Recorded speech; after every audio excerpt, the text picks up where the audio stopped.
दाता दयाल जी चले फिरे, अपने मिशन चलाए, लाखों लोगों को किनारे लगाए अपना दर्शन से, अपने सत्संगों से, अपने नामदान से। वैसे महान पुरुष न भूतो न भविष्य कहीं थे न होंगे। ऐसे महान संत, परम संत के आश्रम में हम आना ही हमारा सौभाग्य है। उनकी कृपा है, हमारा भाग नहीं। उनकी कृपा से हम यहाँ आ सके। कबीर साहब कहते हैं, 7 समंदर मसी करूं, लेखनी सब बन जाए, सब धरती कागज करूं, गुरु गुण लिखा न जाए। गुरु की महिमा को, गुरु के सद्गुणों को लिखने के लिए 7 समुद्रों का पानी को सिराए शाही बनाकर और सारे पेड़ों के कलम करके और 7 समंदर मस्का लेखन सब कर रहे, सब धरती पूरा जमीन को कागज करके लिखे तो भी गुरु के गुण को हम बयान नहीं कर सकते, नहीं लिख सकते। ऐसे गुरु की पूजा है आज। सभी को गुरु चाहिए। कृष्ण को साध्य करे तो श्री राम को वशिष्ठ गुरु वशिष्ठ थे। वैसे तो उनको 3 गुरु है, विश्वामित्र गुरु है, वशिष्ठ गुरु है। तो गुरु बंदव गुरु पर कृपा सिंधु नारा रूप हरे, ये क्यों बोलते हैं? बंदव गुरु, ये हम जो है हमारे नमस्कार जिसको बंदव गुरु पर गुरु के चरणों के लिए नमस्कार कर रहे हैं, चरणों पर नमस्कार कर रहे हैं। बंदव गुरु पर कृपा सिंधु, क्योंकि वो हरि के रूप है, कृपा के सागर है। ऐसे गुरु के लिए हम नमस्कार कर रहे हैं। महामोह कम दिविर, महामोह दिविर बोलते हैं। ये महामोह, ये अंधेरा जो है हमारे सभी में मौजूद है। ये मोह रूपी अंधेरा हम सब में मौजूद है। ये कैसे जाए? हमारे अंदर में जो मोह है दुनिया के प्रति, जो मोह है, ये अज्ञान है, ये अंधकार है। कैसे? रवि के, सूरज के आगमन से जैसा अंधेरा, रात भर अंधेरा रहता, ये तारागण चांद ये अंधेरा को नहीं मिटा सकते। केवल सूरज के आगमन से अंधेरा मिट जाता है, उजाला हो जाता है, प्रकाश में हम सबको देख सकते हैं। ऐसे ही हमारे अंदर जो है वो मोह रूपी अज्ञान है। इस अंधकार को सद्गुरु रूपी सूरज आना चाहिए। सद्गुरु रूपी सूर्य के आने से ही ये हमारा मोह अज्ञान अंधकार मिट जाता है। ये पूजा पाठ करने से, जप तप करने से, तीर्थ यात्रा करने से, नहाने से, ये इन सब से नहीं होगा। केवल गुरु के दर्शन से, गुरु की कृपा से ही हमारे अंधकार मिट जाती है। हमको असली रास्ता पता लगता है। दाता दयाल जी महाराज की महिमा क्या हम गा नहीं सकते, कह नहीं सकते, सुन नहीं सकते। इतना महिमा है। ये हजारों किताबें लिखे, हजारों लोगों के लाभ लिए। ऐसे 1918 के बाद 1918 से 20 साल तक 1938 तक वो साउथ को आ रहे थे, आते थे साउथ को आकर हनमकोंडा। फर्स्ट 1919 में 1919 में महाराज जी श्रीलंका जा रहे थे। वैसा तो 1999 में महाराज को वेस्टर्न यूनिवर्सिटी से डॉक्टरेट मिला, doctor of law and doctor of literature. America में शिकागो यूनिवर्सिटी से, वेस्टर्न यूनिवर्सिटी से डॉक्टरेट मिला। उसके बाद 1999 में महाराज श्रीलंका गए। उस समय हनमकोंडा में 3 ही सत्संगी थे, 3 ही सत्संग। कौन? अग्रराज नरसिम्हा राव, कल्याणी नारायण सिंह, पिंगली राधा कृष्ण देशपांडे। ये तीनों जो है, जो लाहौर से छपा दे, वो सारे धर्म, सारे संतों के संदेश को पहुंचाते थे पत्रिका द्वारा, साधु पत्रिका। ये हनमकोंडा में ये तीनों बंदे जो है ये साधु पत्रिका मंगा के पढ़ते थे। पढ़कर बहुत प्रभावित हुए और लाहौर जाकर दर्शन कर लिए, दादा के दर्शन कर लिए। जब से ऐसे परम भक्त बन गए, श्रद्धालु बन गए। जब 1990 के आते रहे, श्रीलंका जा रहे हैं महाराज, तो वहाँ रुके, हनमकोंडा में रुके और पिंगली राधा कृष्ण के मकान में ठहरे 1 साल। फिर बाद में और एक बार जब मारा जाए, ये लोग करें भीड़ ज़्यादा है, लोग आ रहे, एक से जबान मौत क्या बोलते हैं अनाउंसमेंट, एक के द्वारा एक पहुँचकर बहुत सारे लोग हो गए। तो मकान का छोटा होने की वजह से एक किराए का मकान लिए कोई राजपूतवाड़ी में, किराए का मकान लिए दादा आए। जब उनको वहाँ ठहराए तो जब भी हनुमकोंड आते साउथ को 8 दिन रहते थे। 8 दिन रहकर अपने सत्संग देते थे सुबह शाम, और बाकी के टाइम में चिट्ठियाँ लिखना और पुस्तकें लिखना, सभी इसके जवाब देना सत्संगियों के लिए। और जो सत्संगी जिस शंका से, जिस भाव से, जिस समस्या से आते थे, उनका समाधान महाराज जी के सत्संग में मिलता था। तो 8 दिन के रहते थे। एक दिन क्या हुआ, कोई बोले महाराज ये मकान बिका हुआ है, बेच रहे हैं, बोले। तो महाराज क्या करें, चलो क्यों दूसरों को क्यों अपने करेंगे, ये मंदिर बना लेंगे, ये आश्रम बनाए तो लोगों के लिए अच्छी सुविधा होगी बोलकर ये लोग मेरा चंदा बोलकर 10 रुपये महाराज लगा दिए, 10 रुपये लगाए। फिर उसी समय में थोड़ी देर में 400 रुपये जमा हो गए। फिर वो 400 रुपये दिए मकान मालिक को और घर रजिस्ट्रेशन कर दिए। वो बढ़ रहा है, अभी अच्छा भवन बन गया है आश्रम में।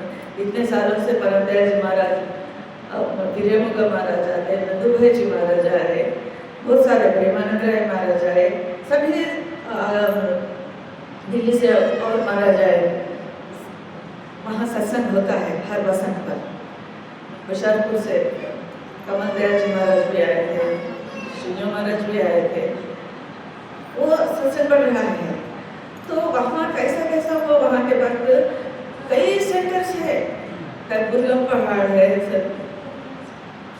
करीमनगर है, हजूराबाद है, हनमकोंडा है, सिकंदराबाद हैदराबाद है, लक्षद्वीपेटा है, आदिलाबाद, सभी इर्द-गिर्द कई प्रदेशों में दादा दयाल जी जाते थे, अपना संदेश देते थे, सत्संग करते थे, सब लोगों को अपना कर लेते थे। और जो भी किसी को भी राधा स्वामी मत में आने के लिए जबरदस्ती नहीं की, जो भी आया उसके हिसाब से, उसके मन के हिसाब से उनको तालीम देते रहे और उनको मार्गदर्शन करते रहे और उनका जीवन सफल बनता रहा। हजूराबाद के आचार्य थे ठाकुर पदम सिंह महाराज, आचार्य थे वो। उन्होंने ही दादा के शब्द जो भी दादा शब्द लिखे, सभी पुस्तकों में दादा केवल पुस्तक लिख के छोड़ते नहीं, उसमें शब्द लिखते थे। वो शब्दों को एकत्रित करके उन्होंने शिव शब्द सागर नाम से एकत्रित करके परम दयाल जी महाराज के चरणों में भेंट किए। तो महाराज शिव शब्द सागर 2 भाग प्रिंट करा के अपने को हम सबको दे दिए, हम लोगों के सुविधा के लिए, पाठ करने के लिए मिला। तो पदम सिंह को क्या हुआ था, 3 साल से हमको सयाटिका बीमारी थी।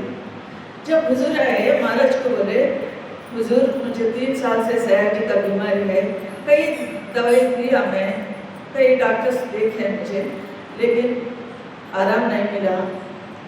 तो हुजूर बोले, दादा दयाल जी बोले, अच्छा लाल मिर्च रहते ना, लाल मिर्च को अच्छा बारीक पीस के लाओ। लाल मिर्च को पीस के लाए, ला कर दिए तो हमारे सामने रख लेके एक की दृष्टि से देखिए, 2-3 मिनट देखिए उसके तरफ, लेकर जाओ, इसको लेपन करो, जहाँ दर्द है वहाँ लेपन करो, इसको मालिश करो, ठीक हो जाएगा। सिर्फ 3 साल से जो बीमारी था, 3 दिनों में खत्म हो गया बीमारी। फिर उन्होंने उसके बाद 30 साल जिंदा रहा, कोई बीमारी सताई नहीं। ऐसे ही कई कौन बोलो, अलीगढ़ के मुंशी लाल थे, वो उनका भाई चक्कर लाल, उनको टीबी बीमारी थी। वैसे दवाई लिया, डॉक्टर्स देखे, डॉक्टर्स बोले ये ठीक नहीं होगा। फिर मुंशीलाल जी बोले चलो दादा के पास जाओ। दादा उस समय कश्मीर में थे, आए दादा, तो आया तो बोलकर उनको गोद में लिए और क्या बोले, हुजूर ऐसा बीमारी है। दादा दयाल जी बोले कुछ नहीं, ठीक हो जाएगा, रहो मेरे साथ। रह गया कुछ दिन और 10 दिन में वो ठीक हो गया। उसके नाम बाल गोविंद कश्मीरी रखे उनको। और ऐसे ही कई, एक बार ये मुंशीलाल जी और दादा और कुछ लोग कहीं जा रहे थे, तो थोड़ा दूर जाने के बाद सब लोग थक गए। रास्ते में एक तालाब था, वो सूख गया, उसमें पानी नहीं था। कोई बंदा बोले अपन जरा हाथ पैर धो लेते थे, वो थक गए, पसीना लग रहा है, पानी है तो ठीक था, तालाब तो सूख गया। तो दादा के कानों में बात आई, उन्होंने एकटक की दृष्टि से तालाब पे ओर देखे। थोड़े ही देर में 5 मिनट भी नहीं हुआ, पानी नीचे से उभर कर आया, तालाब भर गया। सब लोग हाथ पैर धो लिया। हुजूर क्या चमत्कार किए आप, सूख गया सो तालाब था, पानी आ गया इसमें। महाराज बोले हम जो है निर्मल दृष्टि से, एकाग्र दृष्टि से हम संकल्प करें तो जरूर पूरा होगा। एक नहीं दो नहीं, हजारों हम उदाहरण दे सकते हैं। नवनिद्रा बोलकर यहाँ धाम में रहते एक जमाने में, नवनिद्रा उनको दादा के शरण में आए। उनके दादा के चरण में आने के बाद बोले हुजूर, मैंने एक ज्योतिष को मेरा हाथ बताया, तो कह रहे थे तुम्हारा उम्र 55 ईयर्स में, 55 साल में तुम्हारा शरीर छोड़ देंगे, तुम खत्म हो जाएंगे, सिर्फ 55 ईयर्स है तुम्हारा है। हुजूर फलाना ज्योतिषी ऐसा बोला, मेरा समय थोड़ा ही है, मुझे पार लगाओ, मुझे जो भी देना है वो दो, बख्शो। तो दादाजी बोले अच्छा तुम जो है गृहस्थी का मोह त्याग दो, गृहस्थी का जो भी है बंधन छोड़, मेरे साथ धाम आओ। धाम आए, यहाँ पर आए नवनिद्रा। उस समय 55 साल भी नहीं था उन्हें। हुजूर की सेवा में रहे। महाराज बोले कुछ नहीं होता, तुमको ऐसे बात बोल दिए जबान से। संत वचन पलटे न रवि को तेज घटे नहीं, जोगन जाए घमंड, संत वचन पलटे नहीं पलट जाए ब्रह्मांड। तो इसलिए वो नवनिद्रा को क्या है, मेरे साथ धाम में आओ रहो, वो छोड़ो, गृहस्थ जो भी विचार है वो छोड़ो। गृहस्थी में जो भी स्वार्थी होते हैं, कई विचारों से मन भरा हुआ रहता, उन सबको छोड़ दो, मेरे पास आओ, धाम में रहो, धाम में रहे। उन्होंने आए जब 55 साल के थे और दादा का शरीर छूटा कब 1939 में। उस समय इनका 70 साल का उम्र था, नवनिद्रा 70 साल, 70 ईयर्स का। फिर दादा चले जाने के बाद भी 90 ईयर्स उनका आयु था। उस समय में भी हाथ पैर ठीक था, अपने काम आप कर लेते थे नवनिद्रा जी। ऐसे कई उदाहरण। करीमनगर को आए, करीमनगर में गौर शेठ वेंकटैया बोलकर एक सेठ है, वो गरीब थे बेचारा, बच्चे हैं 3-4 बेटे हैं और लड़की है, गुजारा नहीं होता। दादा करीमनगर गए सत्संग देने के लिए। उस समय उन्होंने कुछ दाना पुटाना बेच लेते थे, ऐसे किराना छोटा मोटा दुकान था। कोई बोले ये महात्मा है, इनके शरण में गए तो अपना कष्ट दूर होता। तो गए, उन्होंने महाराज को कह दिया हुजूर गरीबी से मैं कुछ कष्ट उठा रहा हूँ। तो महाराज बोले अच्छा, जो भी प्रसाद उन्होंने दिए हाथ में लिए, महाराज बोले देखो तुम्हारा नजर कहाँ तक जाते वहाँ तक देखो। बोले वहाँ तक उन्होंने आंख उठा के देखा, वो सारा जमीन तुम्हारा हो जाएगा। बोले अब लोग करोड़ों में नाच रहे, बेटा बेटी पोते नाते सब लोग करोड़पति है। वही करीमनगर में बहुत पैसे वाले हैं। ये दादाजी का, दादाजी का महिमा हम इतना उतना नहीं बोल सकते। अन्नपूर्णा में कई लोगों को अपने चमत्कार बताए। ये चमत्कार भी नहीं, उनकी कृपा से होता था। उनकी कृपा से वो कृष्णा एक ओवरसेयर था, एक ओवरसेयर, उनकी वाइफ को भी टीवी था। कोई बोले महाराज मटेवाड़ा में ठहरे थे किसी के मकान में, कोई बोले फलाना पत्नी टीवी से बीमार है, बहुत परेशान है लोग। दादा स्वयं जहाँ ठहरे वहाँ से हनुमगढ़ मंदिर में, मंदिर के आसपास जो भी उनका मकान था, वो दादा कांगा लिए उनके मकान को गए, पानी मांगे, पानी मंगा, एक गिलास में पानी लाओ, पानी का दृष्टि से देखे और दर्शन कर दिए, वो उसको दे दिए, वो ठीक हो गए। 8 दिन में ठीक हो गए। जो डॉक्टर्स नहीं ये ठीक नहीं होगी, इसकी जीवन खत्म हो गए बोले तो ठीक हो गए, चलने फिरने लगे। ये सदगुरु की महिमा है। सदगुरु की महिमा हम गा नहीं सकते। कैसे गुरु के मैं गुण गाऊं, कैसे गुरु के जग की आस फंद काटे, जग की आस फंद काटे, ऐसी दया पर बलि बलि जाऊं, कैसे गुरु के विपद बड़ी रक्षा गुरु पाई, विपद बड़ी रक्षा गुरु पाई, अब क्यों दूजा देव बनाऊं, कैसे गुरु के मैं गुण गाऊं, मैं गुण गाऊं, मैं गुण गाऊं। नाम दान दे किया निहारा, नाम दान दे किया निहारा, अब नहीं जग की आस बढ़ाऊं, कैसे गुरु के मैं गुण गाऊं, कैसे गुरु के। राधा स्वामी दीन दयाला, राधा स्वामी दीन दयाला, तुम्हारी दया से पार हो जाऊं, कैसे गुरु के। गुरु की महिमा वर्णन करना बहुत मुश्किल है। परमदयाल जी महाराज को कैसा उनको एक दफा परमदयाल जी महाराज गाड़ी करने बैठे, धाम को आए। जब आए सुंदर जाने का था तो शीशा लगाए, गाड़ी करने के लिए सामान रख के बैठे, तो बुलाए फकीर आज से तुम गाड़ी नहीं करना। क्वेश्चन नहीं करे, नो मोर क्वेश्चंस, कुछ भी क्यों कहे। मुझे वहाँ पे ऑफिस में लोग हंसते हैं, ऐसा गाड़ी करके गया, तो कुछ भी नहीं बोले। जो गुरु है, जो लकीर खींचे तो उसी पर अटल रहे। गुरु आज्ञा जिसके सबको एक ही नहीं देते, सबको एक ही दवाई नहीं है, अपने अलग अलग, हर एक का कर्म अलग है, हर एक का क्या बोलते विपास तपस अलग है, हमारा ख्वाहिश अलग रहता, हमारा कर्म अलग रहता, सबको एक ही इलाज नहीं होता। डॉक्टर सबको दवाई को बुखार को और किसी को सर्दी को जुकाम को एक ही दवाई नहीं देते। ऐसे ही हमारे जिस्म के अनुसार, हमारे कर्म के अनुसार गुरु के मुँह से निकलता है, वो करना पड़ता है। तो परमदयाल जी को बोले दाढ़ी नहीं करना। वो गुरु की आज्ञा पालन करने के कारण उस समय क्या हुआ, एक समय ऐसा था जब इराक के बाद थे, इराक में युद्ध हो रहा था। उस समय सब लोग हिंदू लोगों को कत्ल करते रहे, मारते रहे सब लोगों को। तो लाइन में खड़ा कर दिया, सब लोग प्रोटेस्ट कर रहे थे।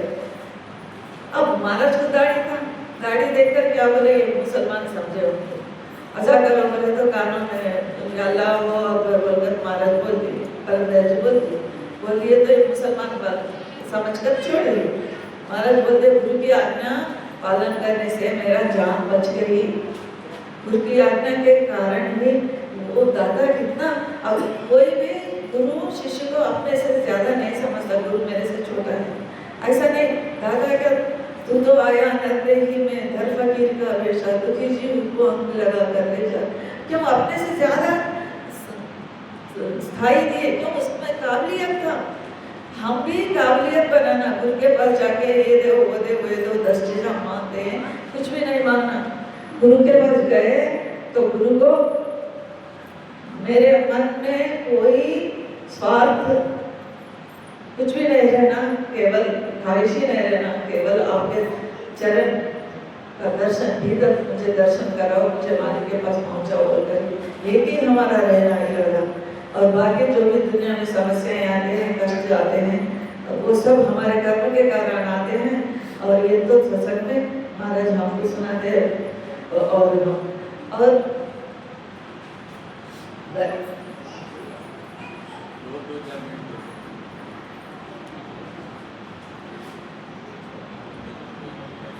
दया राखी धर्म को पाले, जैसे रहे उदासी, अपना साजू सबको जाने, ताहि मिले अविनाशी। सहे कुश बांध को त्यागे, छोड़े कर को गुमाना, सत्य नाम ताहि को मिली है, कहे कबीर सुजाना। कबीर साहब बोलते हैं दया राखी धर्म को पाले, दया हमारे मन में रहना, हमारे में अहंकार अच्छे अवगुण है, काम क्रोध लोभ मोह अहंकार, ये सब जो है दया राखी धर्म को पाले। दया के सिवा इसमें कुछ नहीं रहना, क्योंकि दया परमात्मा मान के गुण है। दया राखी धर्म, अपना धर्म निभाना है, मानव धर्म जो है वो भी मानव धर्म, मनुष्य का धर्म निभाना है। दया राखी धर्म को पाले, जैसे रहे उदास, दुनिया से हम उदास रहना चाहिए, मोह नहीं बढ़ाना। और अपना साजो सबको जाने, ताहि मिले हम सभी जीव हमारे जैसा है, जैसा हमको कांटा चुभा तो दर्द लगता, सबको वैसे ही लगता, ये रहना हमारे मन में। अपना साजू सबको जाने, ताकि वैसे लोगों के ही वो अविनाशी पुरुष का दर्शन हो जाता है। कहाँ है अविनाशी? हमारे शिखाया मध्य परमात्मा व्यवस्थित है। नाम रहे चौथे पद माही, यह ढूंढे त्रिलोकी माही। त्रिलोकों में कहीं नहीं, असली नाम जो है, मालिक जो है हमारे कारण शरीर में बैठा हुआ है। ये यहाँ से धार उतर कर आई है सूरत और भ्रूमध्यस्थान में आकर ठहरी है। इसको हम फिर ऊपर चढ़ाने का यही सूरत शब्द योग है, राधा स्वामी मत का शिक्षा है। यही परम दया जी महाराज, दाता दया जी महाराज, भाई जी महाराज, आनंद महाराज, सभी महाराज ये शिक्षा हमको दे रहे हैं। इसको हम जो है अपनाना है। दया राखी धर्म को पाले, जैसे रहे उदासी, अपना साजू सबको जाने, ताहि मिले अविनाशी। उसके बाद सहे कुशब्द बांध को त्यागे, छोड़े कर को गुमाना, सत्य नाम ताहि को मिली है, कहे कबीर सुजाना। ये बांध को जान, बुराई को छोड़ देना है, बुराई को छोड़ देना है। वैसे लोगों को ही वो अविनाशी परमात्मा का दर्शन होता है। परमात्मा को पाना है तो वो लक्षण हम अपनाना है, सत्य दया प्रेम का जीवन हमें। और ये 10 इंद्रियों का शरीर है, इस स्थूल शरीर में 10 इंद्रियां हैं, इसके राजा मन है। ये मन महाराज जो है हमको वहां जाने नहीं देते, ऊपर जाने नहीं देते हमको, जिसमें सब मोह ये 10 इंद्रियों द्वारा हमारे मन को यहाँ फंसा रहे हैं। इसलिए हम उनके मन महाराज को छोड़ देना चाहिए, मतलब इसमें से उदास रहना चाहिए। केवल 2 ही लक्षण, हम सब, मैं मेरा गुरु, सदगुरु, दोनों ही है दुनिया में, कोई साथ नहीं। गुरु दाता दया की दृष्टि करो, जग में नहीं कोई हमारा है, संबंधी स्वार्थ के सब है, अब आपका एक वो एक ही सहारा है, तुम्हारा एक सहारा ना, वो सहारा एक ही है। हम उनको संपूर्ण भरपूर विश्वास करेंगे, कभी विश्वास नहीं तोड़ेंगे। जो भी मुश्किल आए वही उनकी दया ही समझना, हमारा कर्म समझना, और उनके चरणों का निरंतर हमेशा सुमिरन ध्यान भजन करते रहना, सुमिरन निरंतर होते रहना मन से। कोई दिखावटी नहीं, बाहरी जबान से कोई हमको पढ़ाई करना कर हमारा लक्ष्य नहीं है। मन से हम जो है ठीक रहना चाहिए। मन धन गुरु का तन मन धन अर्पण करना क्या है, ये बाहरी तो हम नहीं कर सकते। गुरु का कहीं ठहरे हम कर, ये जो है हमें हमारे ख्याल आना कि ये तन हमारा नहीं है, इसको छोड़ के जाते हैं। ये धन हमारे साथ नहीं जाना, केवल हम जो भी कर्म किए यही हमारे साथ जाना है। इसलिए हम ठीक कर्म करेंगे, आगे बुरे कर्म नहीं करेंगे, और सद्गुरु के चरणों में हमेशा हमेशा विश्वास, अटल विश्वास, श्रद्धा भक्ति से रहेंगे।